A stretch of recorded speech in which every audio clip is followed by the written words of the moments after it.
Capítulo 6 de Lucas. Então, a partir do verso 6, essa era uma mensagem boa para ser pregada, como eu gosto de fazer no dia do trabalhador, né? Mas como aqui todo mundo trabalha, então todo dia é dia de trabalhar, né? Então todo dia é dia do trabalhador, né? E aconteceu também, Lucas 6:6, em outro sábado, que Jesus entrou na sinagoga, estava ensinando, e havia ali um homem que tinha a mão direita mirrada, ressequida, atrofiada. E os escribas e fariseus, os religiosos, atentavam nele, prestavam atenção em Jesus, se ele iria curar no sábado, para acharem do que o acusar. Mas ele, conhecendo bem os seus pensamentos, disse ao homem que tinha a mão ressequida: levanta-te e fica em pé no meio. E levantando-se ele, ficou em pé. Então Jesus lhes disse: uma coisa eu quero perguntar para vocês: é lícito nos sábados fazer bem ou fazer mal? Salvar a vida ou matar? E olhando para todos ao redor, disse ao homem: estende a mão. E ele assim o fez, e a mão lhe foi restituída, sã como a outra. E ficaram cheios de furor, e uns com os outros conferenciavam sobre o que fariam a Jesus. Amém? Vamos nos assentar nesse mesmo espírito, gente. A tradição diz que esse homem era pedreiro, trabalhava com construção. Portanto, não nasceu assim.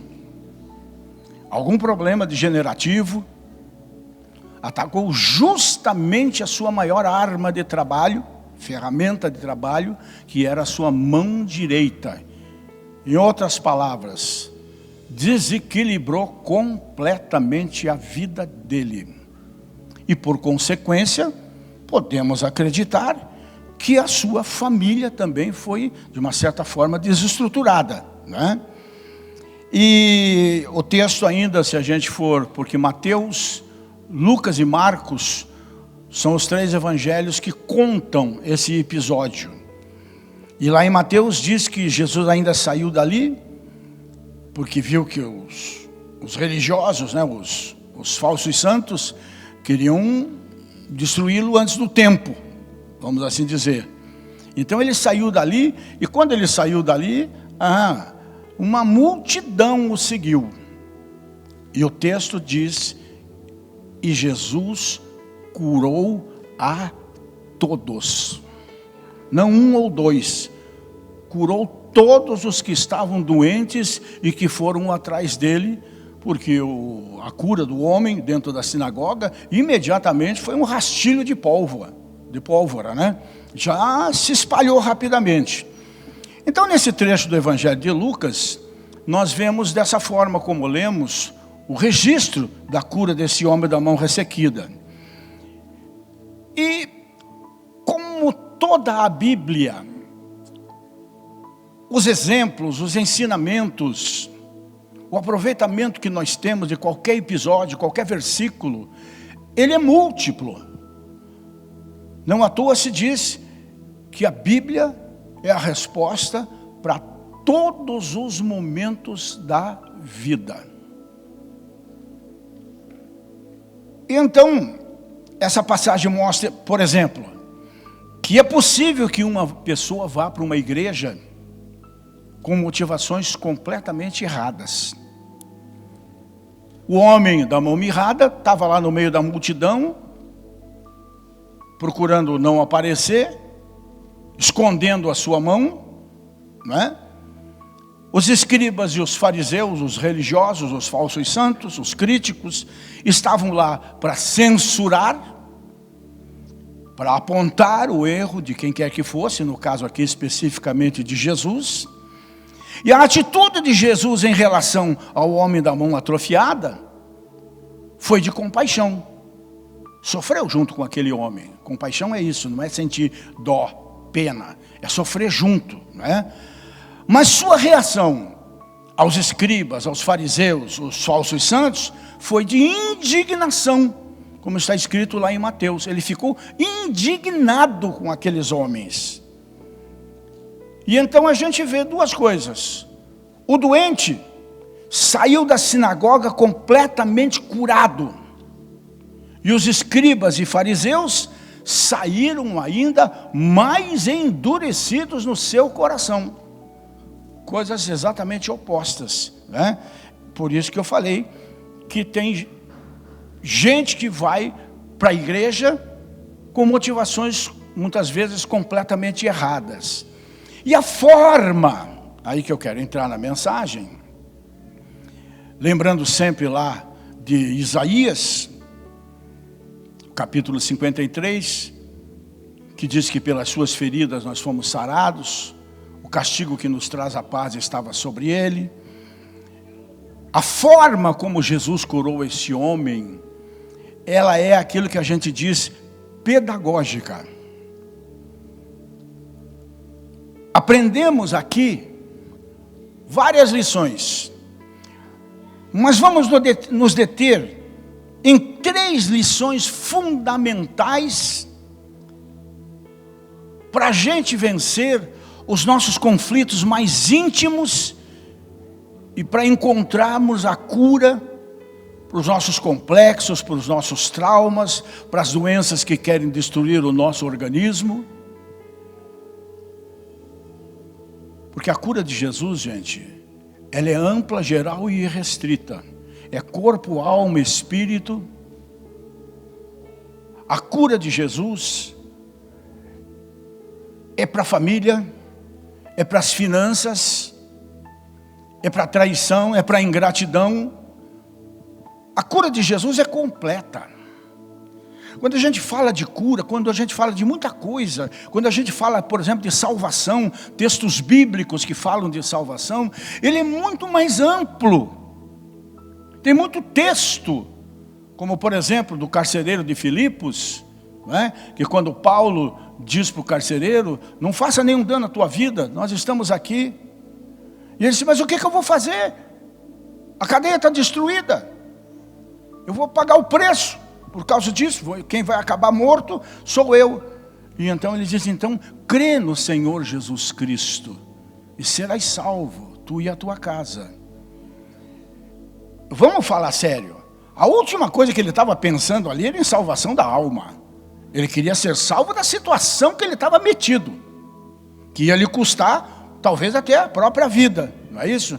Então com isso eu quero dizer, quando a Bíblia fala de salvação, é ampla. É ampla, evidentemente, a maior das salvações. A salvação verdadeira é a salvação da nossa alma eterna.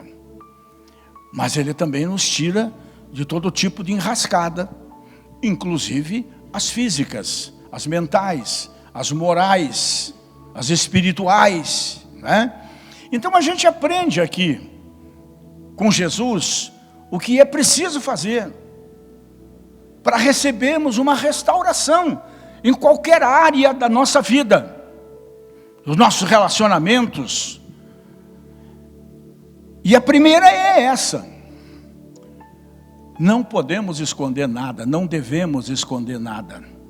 Quantas vezes você já falou com alguma pessoa e a pessoa se abre o seu coração com você, e você diz assim, puxa, mas se você tivesse falado comigo antes, você não precisava ter passado por nada disso. Eu conheço alguém, eu sei de alguém que pode ajudar, eu podia te ajudar, isso que você precisava eu tenho. Se eu soubesse que você estava passando por esse aperto, né? E por que sofreu? Porque demorou tanto de repente para resolver, ou até não resolveu? Porque a gente não sabia. É um filho com o pai, uma filha com a mãe, e um marido com a esposa e vice-versa. Se soubesse, mas a gente fica, por algum motivo, escondendo a mão mirrada. Seja lá o que for, vamos chamar de mão mirrada nessa noite.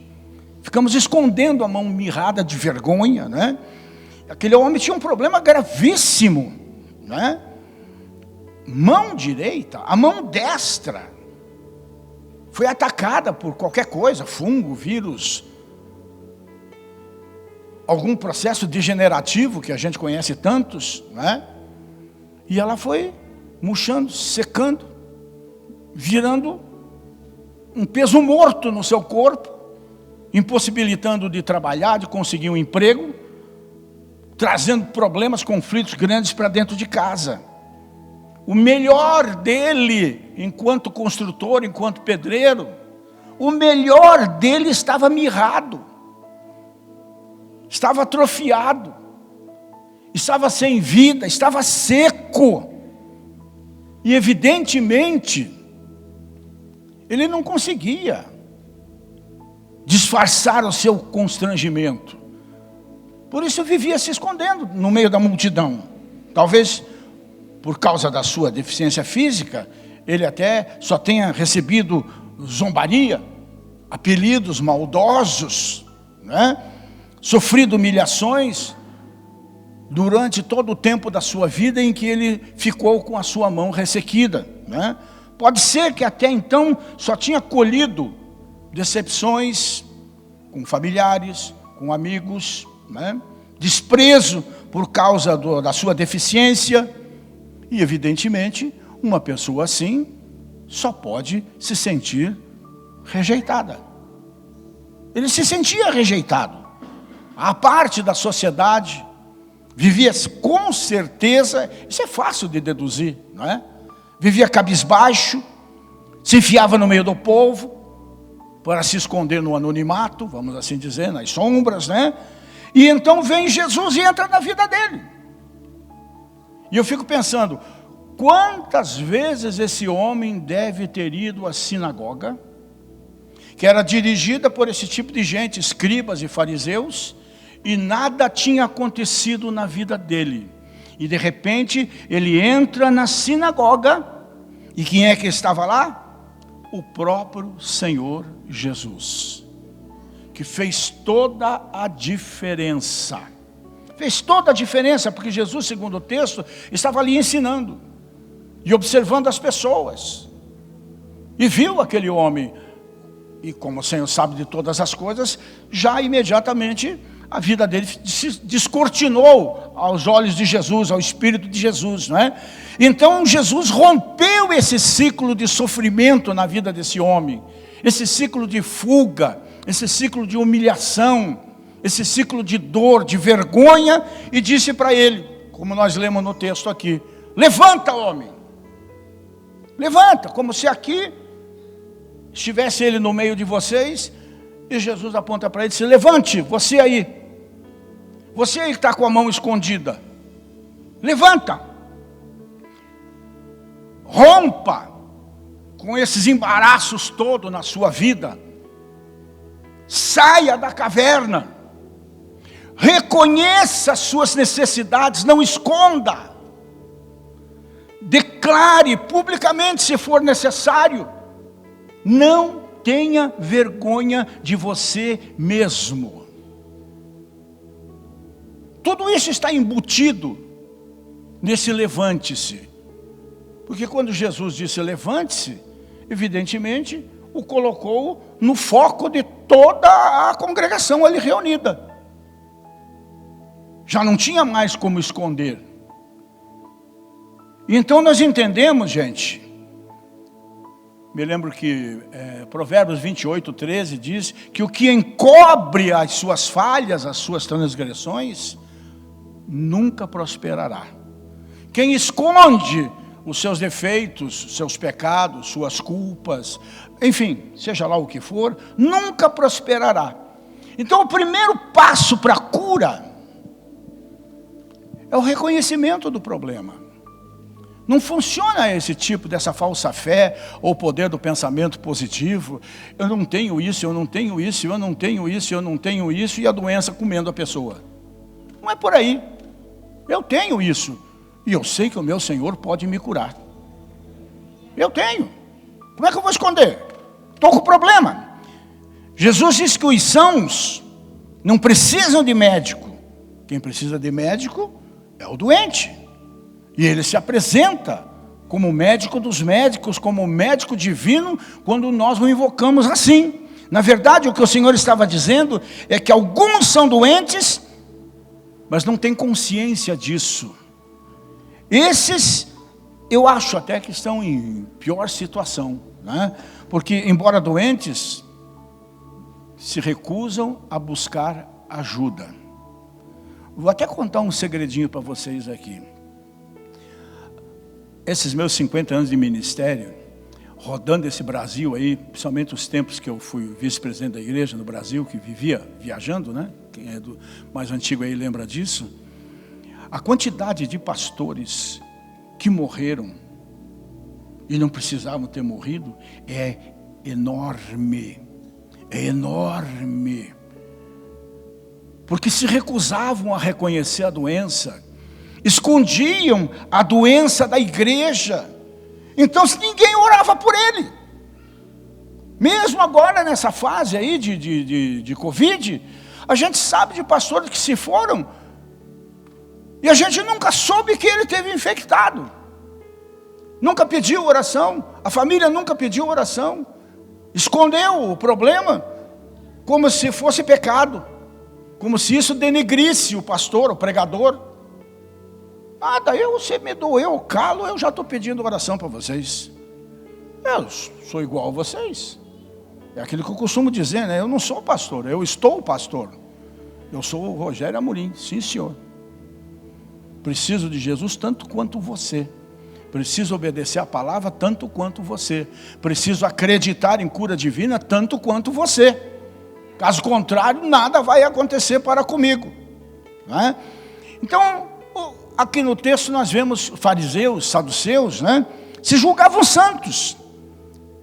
Eles, como muita gente por aí, se julgam, se consideravam melhores do que os outros. Tinham uma aparência de homens santos, piedosos, naqueles vestidão comprido, cheio de franja e tal, orando pelas esquinas para todo mundo ver, que Jesus inclusive criticou, não é? Praticavam atos, vamos assim dizer, externos, né? À vista de todo mundo, que pareciam justiça, mas o coração deles estava cheio de imundícia, cheio de pecado. Eram doentes, mas não sabiam. Ou se sabiam, procuravam ocultar. Eram pobres e se vangloriavam de serem ricos. É o que Jesus disse para uma das igrejas da Ásia, não é? Vocês se julgam ricos, mas vocês são pobres, nus, desgraçados. Encontravam-se nus e pensavam que se cobriam com roupas finas, com terno Armani, mas aos olhos de Deus estavam nus. Estavam com uma trave, uma acha de lenha no olho, e se preocupavam em apontar o cisco que estava no olho do próprio homem da mão mirrada. E ainda queriam condenar Jesus por ter curado o homem só porque era sábado. Mas Jesus é Senhor do sábado também, e do domingo, e da segunda-feira, e da terça-feira, da semana inteira. Jesus é Senhor do ano inteiro. O que eu tenho que guardar não é o sábado. A Bíblia diz que o que eu tenho que guardar é o meu coração, escondendo a palavra dele para não pecar contra ele. Esse é o primeiro ponto. Assumir a situação, não esconder, pedir ajuda, pedir socorro, derramar o coração diante de Deus, colocar em oração diante do Senhor todas as suas misérias. Até porque se a gente não colocar, fica pior, porque Ele sabe de tudo. Mas se confessarmos os nossos pecados, Ele é fiel e justo para nos perdoar os pecados e nos purificar de toda injustiça. Se confessarmos, se abrirmos o jogo, se não escondermos, isso acaba virando um câncer da alma, não é? E o segundo passo, a segunda lição fundamental, depois dessa primeira de se assumir, não é? Vença os seus complexos. Vença os seus complexos. Deus não faz acepção de pessoas. Se você é magro ou gordo, alto, baixo, preto ou branco, rico, pobre, para Deus é a mesma coisa. Vença seus complexos. Jesus então diz, justamente para enfrentar essa situação, e o que ele diz para o homem? Primeiro, levanta-te. E segundo, ele diz, vem para o meio, vem aqui. Venha ficar aqui diante de mim e diante de toda a congregação aqui reunida. Vença seus complexos. E é assim que a gente vence, se expondo. É difícil conviver pacificamente, alegremente, com um defeito físico como esse homem tinha, ou qualquer outro. Aquele homem estava sempre procurando se esconder a mão, talvez usando um paletó mais comprido, se bem que naquele tempo não tinha paletó, mas na nossa figura de hoje, né, um paletó com a manga, né, mais comprida aqui para esconder a mão, qualquer coisa parecida assim, né? Sentia vergonha da sua mão sequinha, ressequida, né? E por analogia, se ele sentia vergonha da mão, ele sentia vergonha do resto. Ele sentia vergonha dele mesmo, dele estar assim, infelizmente, né? Sofria em função dessa deficiência, ele sofria de um complexo de inferioridade, esquecendo uma coisa básica que a maioria de nós esquecemos sempre. Não importa como a pessoa seja fisicamente hoje, porque em breves dias, todas as pessoas que tiverem Cristo receberão um corpo de glória, perfeito. Portanto, como costumo dizer, vocês não estão me vendo. Vocês estão vendo essa coisa bonita aqui.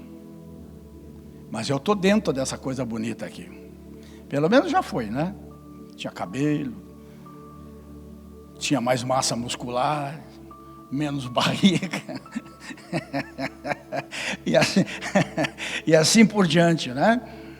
Mas nunca tive complexos por qualquer coisa que fosse.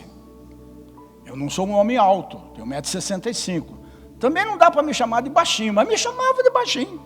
Rogerinho, né? Quando eu era menino me chamavam de portuguesinho, que meu pai era português, né? E daí, qual é o problema? Sou mesmo. Não tenho 1,90 m, né? Sou meia boca, no que diz respeito a tamanho, mas sempre me garanti, sempre me curti, e eu me amo.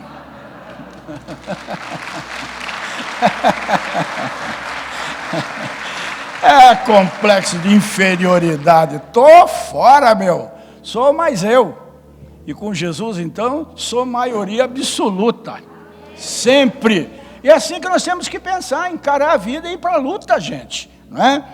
Esse homem tinha traumas não curados. E por causa de uma autoimagem distorcida, isso é um problema para qualquer pessoa, irmão, irmã. Não tenha uma autoimagem distorcida de você. Você é criação de Deus. Não é?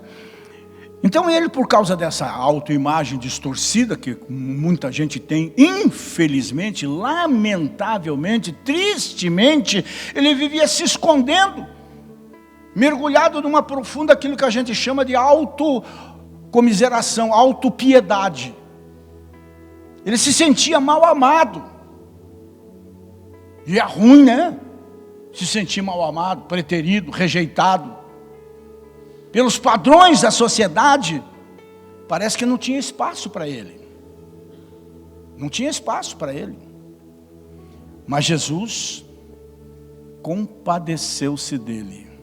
Teve compaixão dele, não teve pena dele, sofreu junto com ele naquele instante, quando viu a sua deficiência. E antes de curá-lo, Jesus fez exatamente isso, fez este homem vir para o meio para que todos vissem. Encorajou a assumir a sua condição. Encorajou esse homem a tirar a máscara da vergonha e do complexo esmagador na sua vida. Vamos resolver isso, essa pendenga, definitivamente em todos os quadrantes dela.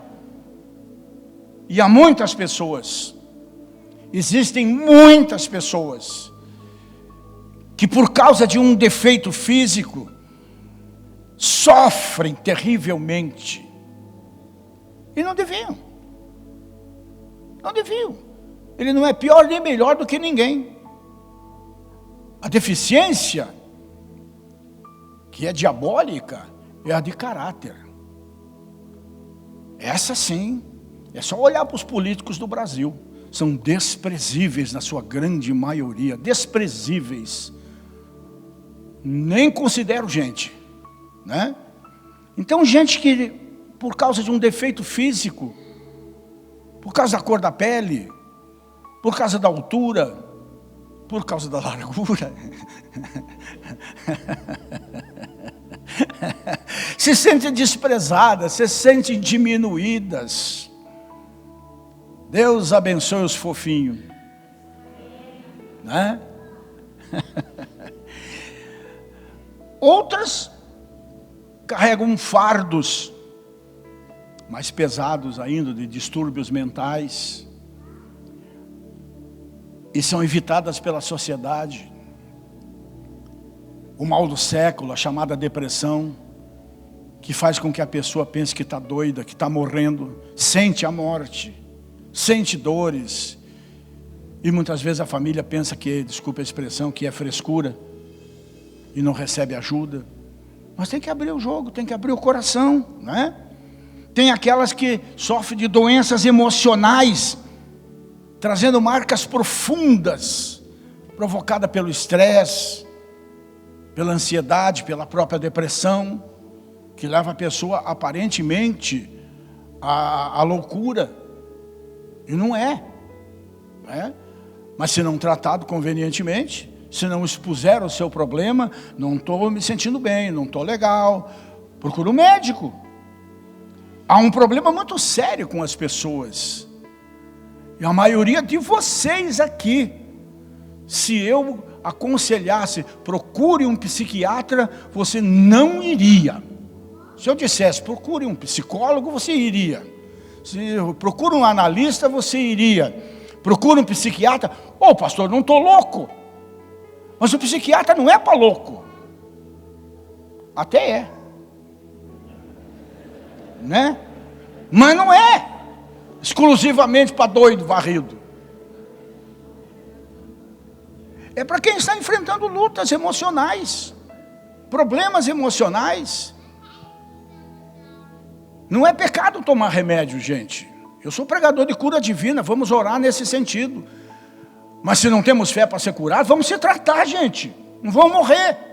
Não vamos ficar aí sofrendo tudo isso que o homem da mão mirrada estava sofrendo. Não resolvemos o problema fazendo como Elias, entrando numa caverna e pedindo para morrer. Não resolve o problema, gente. Não encontramos solução mergulhando nas águas escuras da autopiedade, como eu disse, da autocomiseração. Ninguém me ama, ninguém me quer. Ó vida, ó céus. Né? Como tinha aquele desenho, meus tempos de adolescente, né? Nós precisamos fazer como Naamã, aquele general sírio leproso, que a escrava, uma jovenzinha, que ele tirou da terra de Israel como escrava, né? Quando viu a situação daquele homem, um general do exército, ele se viu leproso, e ela disse que se ele fosse a Israel e se apresentasse ao profeta Eliseu, ele receberia um milagre. O que aquele homem fez? Desceu da sua condição de general, pegou alguns soldados, muitos presentes, e foi ao encontro de Naamã. Teve que tirar a sua armadura, teve que tirar a sua indumentária de general, teve que deixar de lado a sua espada, a sua lança, e admitir diante de todos a sua situação de leproso. Mostrar o seu corpo para todos os soldados, a comitiva que estava com ele, e entrar nas águas, e sair de lá, no 7º mergulho, totalmente limpo e curado. Mas teve todo um processo de humildade, de entrega, né? Então nós precisamos, como Naamã, também tirar a nossa armadura, dentro da qual muitas vezes nós nos escondemos. Não é para nos proteger, como vamos pregar aqui, mas é para se esconder, né? Temos que resolver o nosso problema, falando do nosso problema.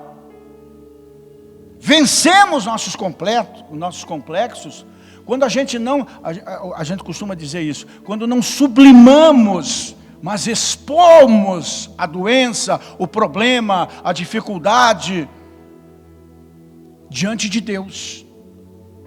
A solução não está no esconder, a solução está no enfrentamento do problema em todas as áreas da vida.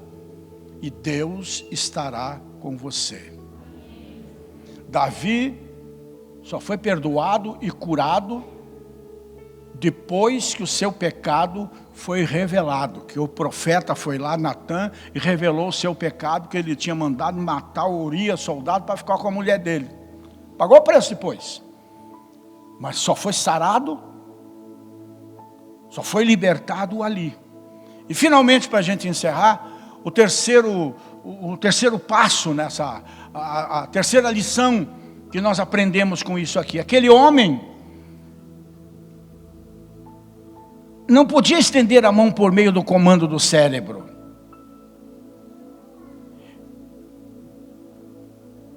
E a lição é: estenda a sua mão. Se ele não podia estender a mão por vontade própria, e vontade própria é o comando do cérebro, né? Ele a estendeu pela força da fé, porque ele teve um privilégio espetacular. Ele ouviu o próprio Senhor Jesus pregando, o próprio Senhor Jesus ensinando naquele sábado na sinagoga, e evidentemente a fé dentro dele explodiu. E quando Jesus disse: levanta, vem para o meio, e finalmente estende a sua mão, ele fez tudo isso. Então você tem que aprender, eu tenho que aprender, nós temos que aprender que quando Jesus dá uma ordem, ele concede o poder para efetuar, para fazer. Pedro lançou as redes em nome de Jesus, na hora mais inapropriada, depois de uma noite inteira pescando, e não pescando nem um lambari, né? E apanhou 153 peixes enormes, porque obedeceu a ordem de Jesus, mesmo contrária à lógica. O paralítico de Betesda, lembra?